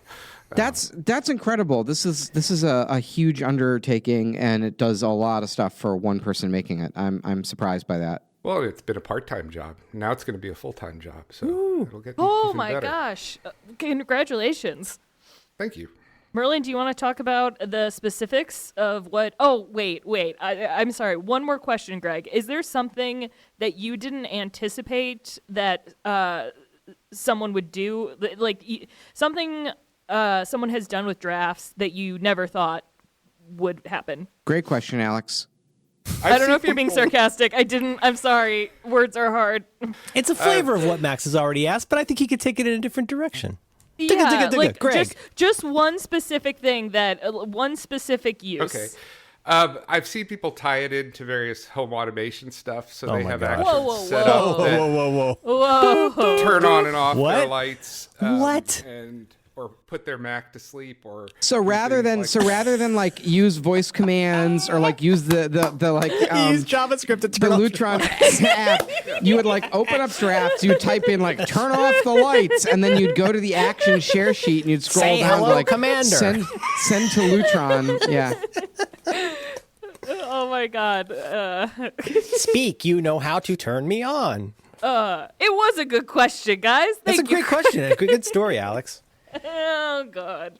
There was one on the community site just a couple weeks ago that was the same. Someone wrote a stopwatch in drafts. Oh, And no. it's essentially an action you just tap. It supports lap timing and it records every time you start and stop in this one draft and makes a whole log of them and then sums it up and tells you. I guess I could see that being useful to someone somehow. Has anyone made like a Space Invader in drafts yet? It's like only a matter of time. I feel like.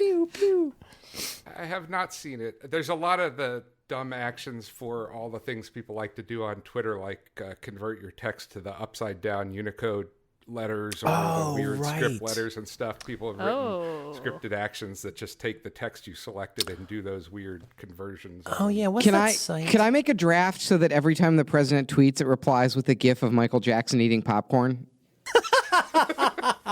Unfortunately, you couldn't quite automate it in that way currently. Hey, how come there's no images in drafts? That threw me off. That's a difficult one to answer completely.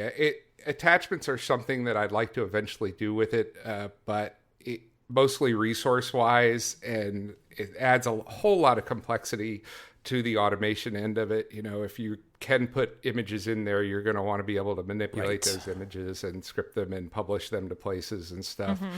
And that's easy to do if you have a very focused app, you know, that's more like focused on writers like Ulysses is, or something that you're just need to be able to put it in a PDF or publish it to WordPress, and that's all people care about. Then the scope is pretty limited and you can handle those resources. But when you have something as open-ended as drafts, it's a kind of a big Pandora's box, and I would like to eventually do it, but it's not there yet. Well, I have a question. A long time ago, for me, gosh, since the Quicksilver days, I've been so fascinated by the idea of append and prepend. I love the ability to not have to open a document to add to it. What is your preferred or canonical or best way at this point to have a running journal? That could be a programmer's journal. It could just be something where you're writing down what you ate or whatever it is. Do you have a preferred action or group of actions for appending to an iCloud or Dropbox journal? How do you like to do it? Yeah, I do it basically the way there's some default actions that ship as examples in the app, and I have slightly tweaked versions of those, but same concept, whether your preferred service is Dropbox or Evernote or Google Drive or OneDrive or whatever. But the way that you configure the action in drafts is that it has a template language, and you could include template tags in the file name you want to output to. And I have a little date format thing so that it writes to a file named journal, and then the year dash the month, dot markdown. God's preferred way of formatting dates. Right. And and then in the template for the contents of the file, it automatically adds a timestamp for when it was actually appended, and then the content of your current draft. So when I tap that action, drafts takes the content of my current draft, whatever I typed, and it either creates a file, so it'll create a journal-2018-05.markdown. Oh, look at that. That's what that text file is. That's what that random text file was. It's adding to my journal. Look at that. It worked. And if it already exists, it will add to the content of that file, and then every month it automatically rolls over to the new file without me having to make any changes and without creating this one journal file that goes on forever. And you could do, depending on how often you journal, you could tweak that to roll over weekly or daily or whatever, monthly. So mine is currently called journal dash and then double brackets of date YM. Can I or should I change the name of that, or is that date thing indicating how it should be formatted? You might have got a bad version of that action, like during the beta cycle or something. Got a bad version. It should have, before you tap that, it should have converted that to numbers for the. Oh, Greg, I wouldn't assume for a minute it's anything but my fault. I'm really, really good at almost understanding a thing I just did.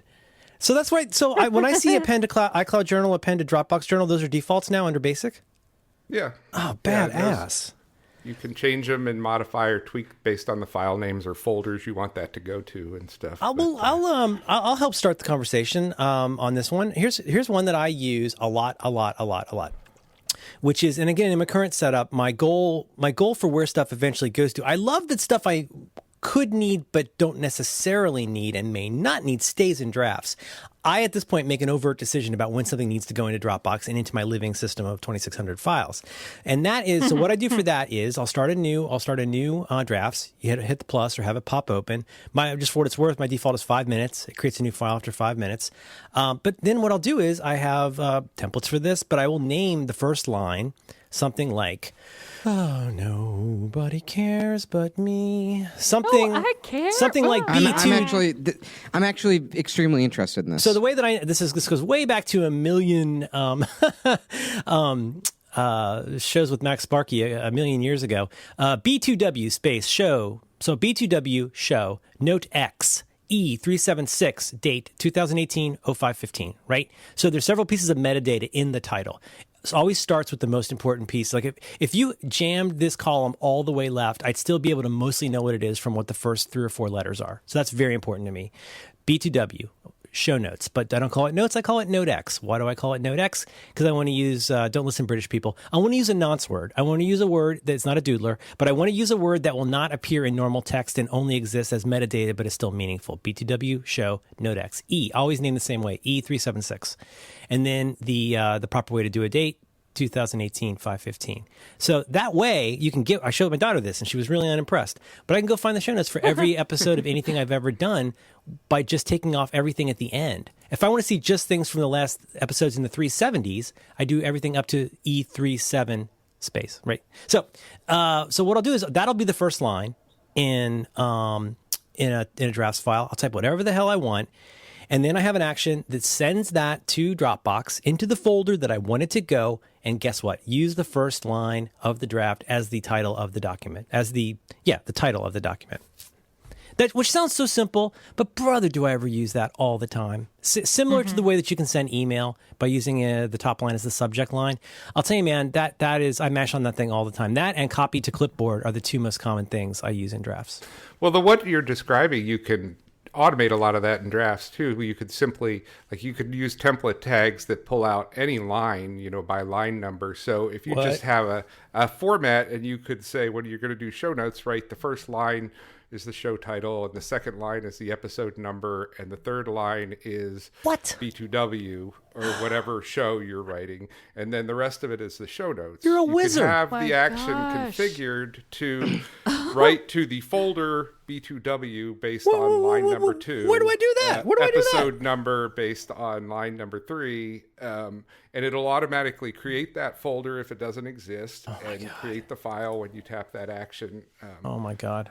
Some listener, please make that. I need that for my podcast. Just someone make it for us and send it to us. I don't want to do any work.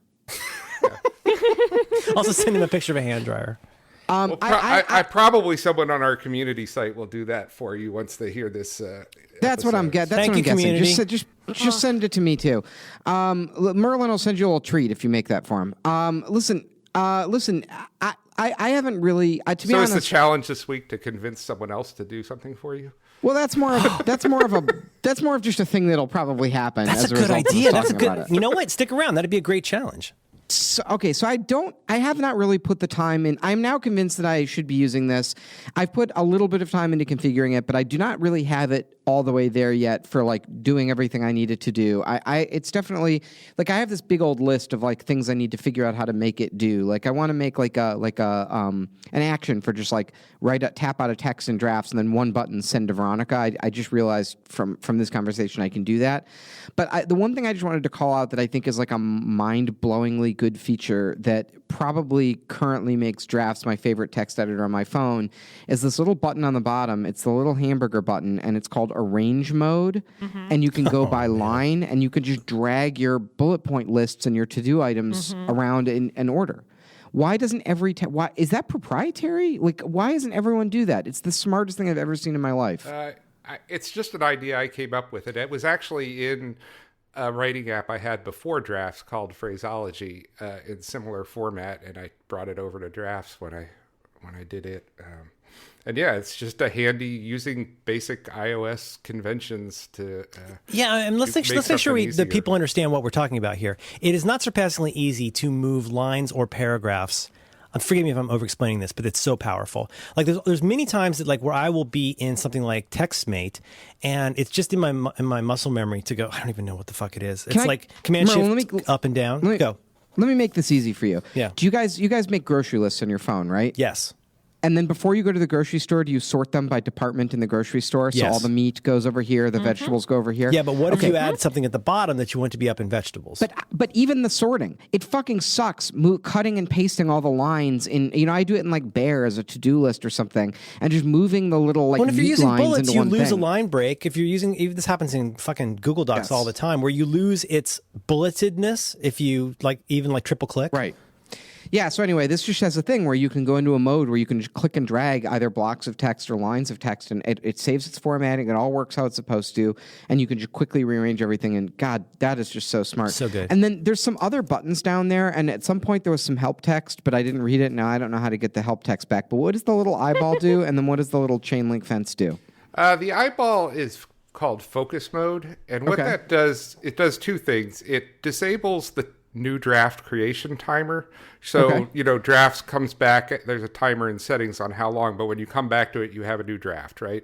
Well, when you're in focus mode, it'll just always come back to the last draft you were editing. So if you're doing a more longer project or, grabbing a bunch of things and you don't want to keep going to new notes, you just turn that on and it'll stay where you were. The second thing it does is when the actions which automatically archive or trash a draft take place, when focus mode is off, it sends that draft to the archive and starts you on a new draft. When you're in focus mode, it archives that draft and then loads the next one in your inbox. So when you want to process a whole bunch of things in your inbox all at once, you don't have to keep loading new drafts. It'll just keep giving you the next one to act on. That's so good. And what does the little fence do? The Little chain. The chain, that is called link mode. And essentially what that does is it disables editing and it turns anything that you might want to tap on in the draft into something you can tap on. Oh, it's Email like a preview addresses, links. It's like when you're reading a message in mail and you can tap on the links or, so physical addresses, phone numbers, email addresses, web links will all get hot linked and you can tap on them, to act on. So them. you could still be looking at something in unrendered Markdown, but then it turns it into links when you're in that mode. Right. Oh, and wow. if you tap on a web link, God it'll open damn, it in that's Safari. If you tap on an email, it'll open an email message. Oh, look at that. That's so good.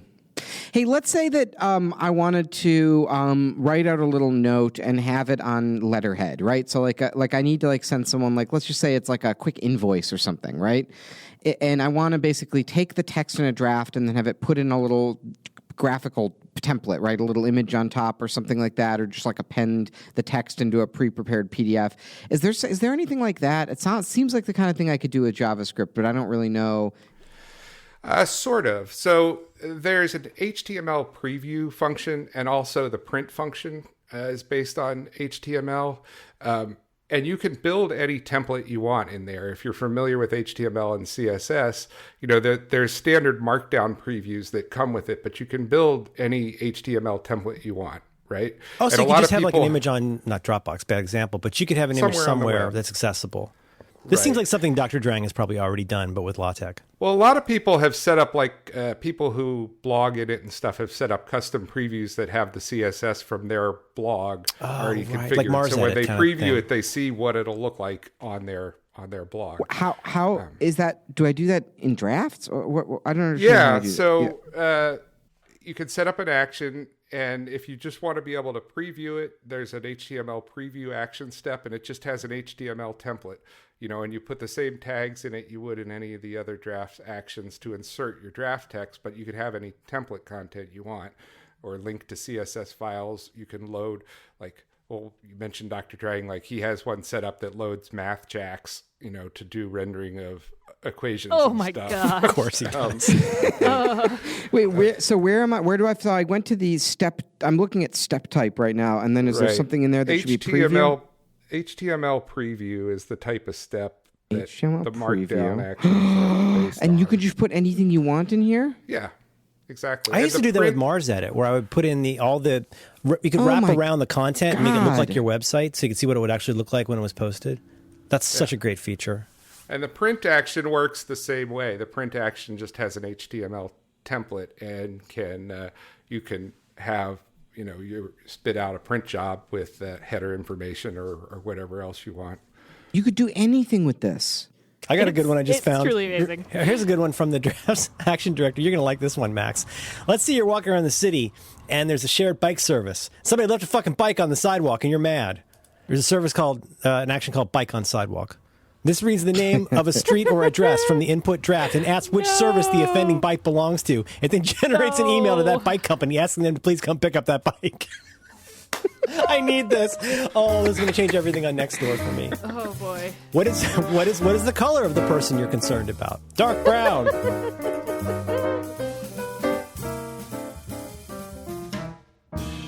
Hey, Greg, has anyone done any sort of political activism templates in draft, like write up a little message to your congressman or something like that and send it off? I have not specifically seen any, but that would be a great action. There's no reason it wouldn't be easy. I mean, to even load the information based on your current location, which drafts knows. You could use a web service to find out who the representative for that area is. And yeah, that would be a fun action for somebody to write. That'd be pretty cool. Well, we should make sure people know you can go to actions.getdrafts.com, and there's just a whole bunch of these that people, actually a lot of names I recognize on here. You've got, of course, you've got Greg. You've got, who's the lady that does the automation website? She's got Rosemary Orchard is on Yes. here. That's not a real person's name. Yes, it is. Yeah, Automation Okay. Orchard. Yeah, Okay. she's the real deal. Even Okay. look at that. You got what's his name? The writer guy, Matt Gemmell, has some in here. Yeah. I Wow, he's wrote got an a bunch in example last week for doing tweet storms, and it's the kind of thing you can do in drafts. It just takes every paragraph in your draft, breaks it up into a separate tweet, adds the 1 of 5, 2 of 5 numbering. It shows you an HTML preview. It uses that step we just discussed to show a custom HTML preview of here's what it's going to look like on Twitter. And then if you say go ahead, it'll tweet all of those, out all at once. Thread. And they're Thread. properly threaded and all. This. Is there a way to check the length my though to make gosh. sure that each one is the appropriate length? So the preview comes up, and the preview, anything that's short enough to fit in a tweet, it breaks it based on paragraph. There's other ways you could do it, but and if anything's longer than will fit in a tweet, it outlines that. I have a little CSS that tells you how many characters it is, and that it won't post, and the action won't continue if you have any errors. And then in the preview, you can say, "Oh, I need to go break that paragraph up and just cancel it and fix it and try again." It's like you've made a weapon with this. I love it. Have you guys done the thing yet where you can? I was thinking of sending this to you. This is so nerdy. Have you done the thing yet where you get a bulleted list, but you use dashes as the delimiters, and then you use, say, I should just send this to you. This is so badass. It's so small, but it's so cool. So this thing I'm sending you, copy and paste that into a. I'm doing that right now. So if you do a dash space, open bracket Yes. space, close bracket space, and then whatever the content, the string for your line is, you can actually click inside it changes colors, and you can click inside the bracket to tick things off a list. Why? I don't. Help me understand this. What is Greg? What's your background? Are you a product designer or why? I just feel like every little interaction and feature in drafts is just so considerate and so well thought through. And now I'm mad that every other text app doesn't do these things. You bastards. No, I mean seriously, it's why would there be a text app that doesn't do the little checklist functionality? And they have full teams. Yeah. Having been a person who was shipping one just months ago that didn't do that. No. Well, I have a bachelor in music from NYU. I think that prepared me well for this. Ooh, fancy Duchess. Look at you. That's a good school. Did you know that? It felt like it when I was there. What do you play primarily? Guitar. Oh, wow, sexy. Finally, a real musician on this podcast. You know, Max. Oh. Max. A part of it, I really feel like this goes all the way back to Birdhouse, and certainly further back. But how do you put it? Taste. Like finding Yeah. somebody with a similar taste to yours, where isn't it funny how we've talked about this before, the editorial nature of editorial in the like Project Runway sense of like where you open something up and you're like, whoa, this is not for me. You know, in some ways that was Todoist in lots of ways. But there are so many apps out there that nominally do good stuff or do things you want to do, but it doesn't match your taste and it doesn't match the way you think about stuff. And like, you know, rare is the app that encourages me to think better and differently rather than me wanting to bend the app to me. Like there's a lot of stuff in here where I'm like, oh God, I have just been pushing a rope for fucking 20 years with this thing that I'm trying to do. Why would I ever do this more than once when this app could be taking care of it for me and it look good? I feel like that about podcast apps. I mean, it's like it's challenging for me to explain to people like why I think they should be using Overcast, except to say that it's just so to my taste, and it's just every design decision and interaction in Overcast is so tasteful. And then I look at people's podcast apps, and they're all on something called like like Feed Rodeo or some bullshit, and it's got It's got an uncanny ability with names. I don't know. It's the one I've always used. It came free with a fill-up. Feed Rodeo.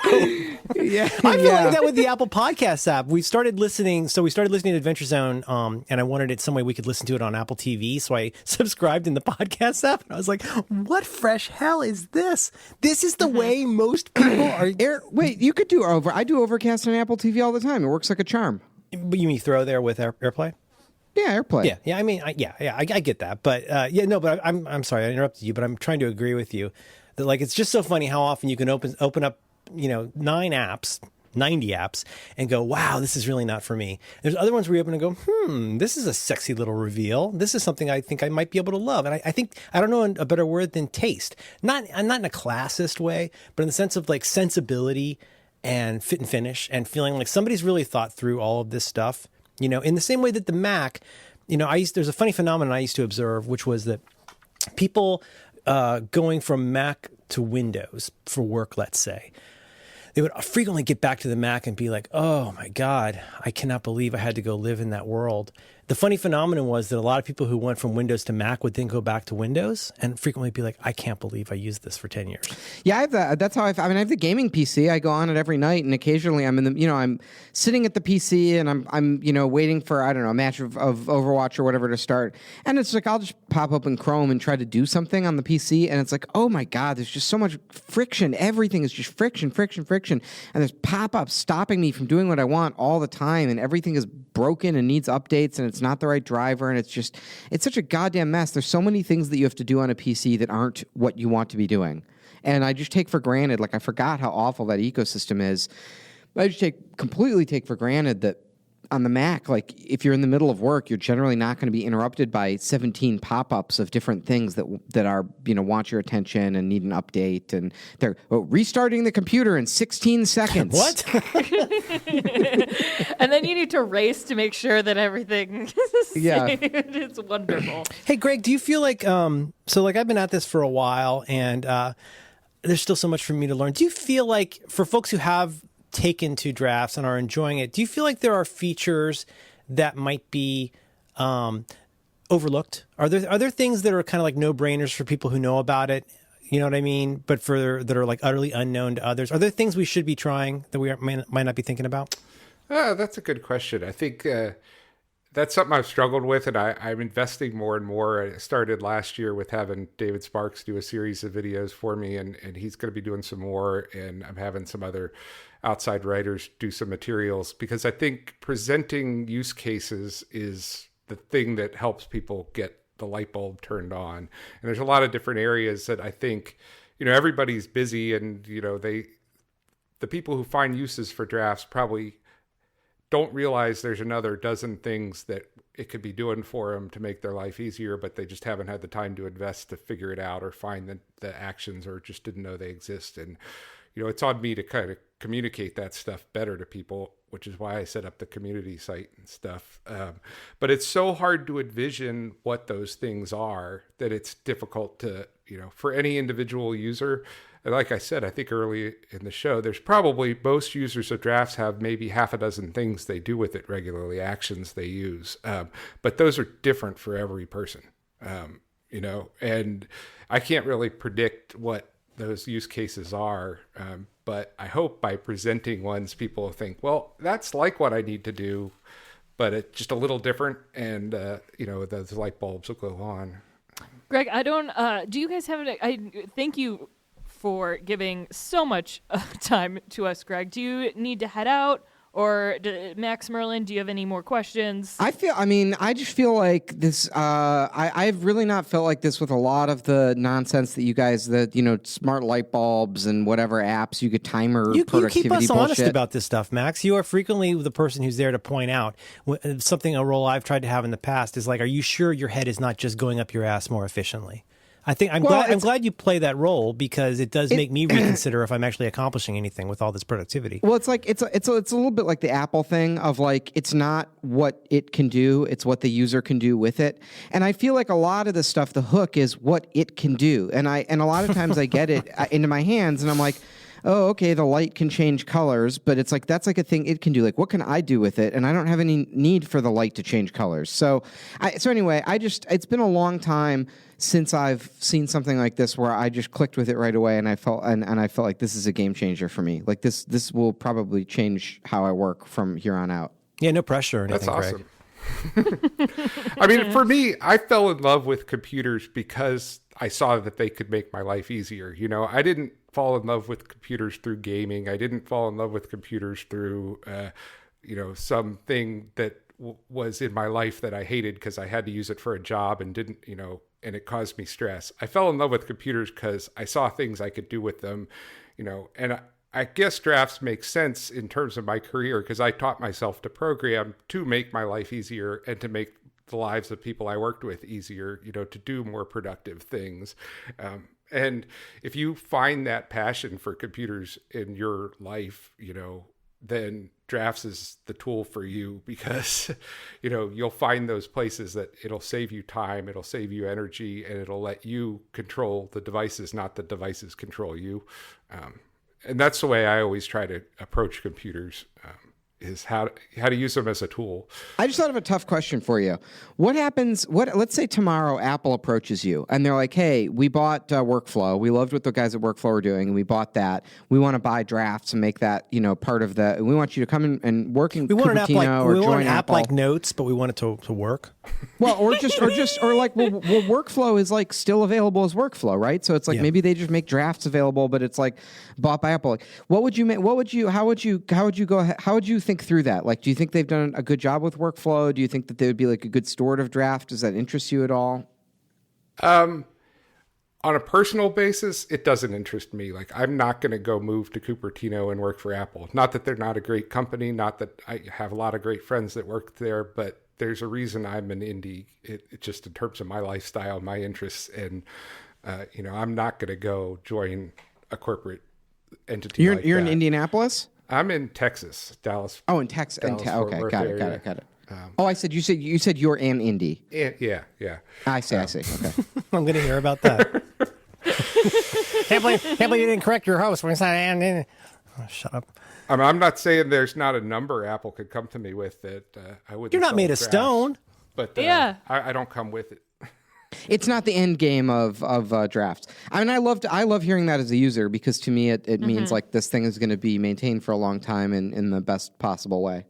I worry that workflows it's just going to turn off one day. Like, okay, and then you'll be walking through this. You'll be going through your life, and you'll be like, "I wish that I had a button on my home screen that could immediately order a pizza to my house, and I don't have that anymore. And how could I wake up in the morning?" Yeah, exactly. You know what? How are we going to know who pretends to like us without Favstar? It's going to be super weird. Hey, Greg, we're probably getting to the end of the regular episode. Give us some data on where you would like people to find you and your application drafts. Drafts, best place is getdrafts.com or just look it up on the App Store. And I'm Agile Tortoise on pretty much all of the social media channels. Oh, and you have the best company name ever. Just so good. Thank you. Wow. It's I've always loved turtles. I have kind of a personal obsession with turtles, and when I came to form the company, are you a doodler? I heard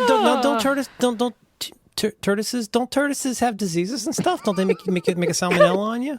Oh. I'm asking out of curiosity because everybody likes tortoises, but I've heard that they're sketchy as pets because they make salmonellas on you. Do you have any knowledge about that, Greg? I think you could look that one up on Snopes, but yes, there was a Wow. fad to have the miniature turtles as pets, and I'm going to say that goes back to like the 60s even, and there were some issues with salmonella, and they banned them from the pet stores. At some You think it's a form of tortoise racism? I do not think turtles make good pets, but I do love them. And Looking at and when Snopes for turtles. when you went to find a domain name that was available, it made a good combination. And Well, per your advice, smart ass, I'm looking at things about turtles on Snopes. Snopes. Man caught with 51 turtles down his pants. True. A man was stopped at the U.S.-Canadian border with 51 tortoises hidden in his pants. His name is Kai Shu. He was 26 years old. Appeared in federal court in Detroit related to smuggling turtles across the border to Windsor, Ontario. Can you imagine all the salmonella those tortoises could make on you? Ugh. they actually, like around Texas and stuff, they have a real problem with poaching of the turtles, and they have some programs out there to count them and stuff because apparently they're somewhat questionable medical practices on the Asian continent that find parts of turtles. Oh, toothsome. They went into a little bit more detail. During the secondary inspection, Shu was found to have 51 live turtles taped to his person. Specifically, Shu had 41 turtles taped to his legs and 10 hidden between his legs. That's a hell. I'm already uncomfortable enough on a long airplane flight. Right. Imagine having 57 turtles duct taped to your body, just writhing around and peeing on you. I never do more than a dozen.